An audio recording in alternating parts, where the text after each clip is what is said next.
Autre volet de l'actualité nationale, la 10e session du Conseil de l'investissement, le Conseil présidentiel de l'investissement. En prélude à l'événement, un dîner de presse a été organisé. Il s'agit de sensibiliser les journalistes sur cette importante manifestation. L'objectif est de faire le bilan de la mise en œuvre des recommandations de la 9e session.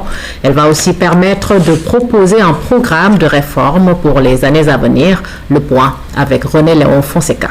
Avant la 10e session du Conseil présidentiel de l'investissement prévue ce lundi, l'heure est à la réflexion. L'évaluation de l'environnement des affaires est plus que d'actualité.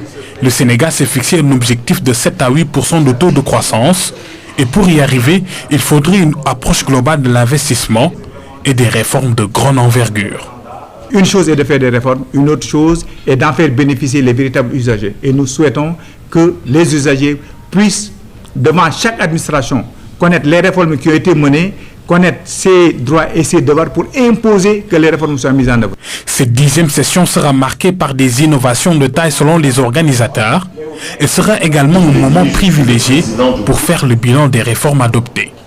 Et ces réformes vont faire appel à tous les Sénégalais.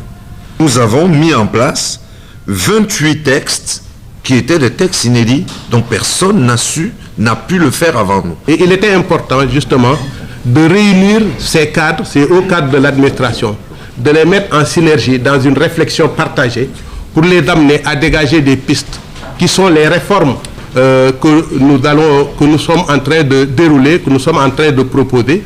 10 ans de réflexion, plus d'une centaine de rencontres, des analyses approfondies pour le renforcement de l'impact social, économique des investissements. L'objectif est clairement affiché, faire du Sénégal un pays émergent.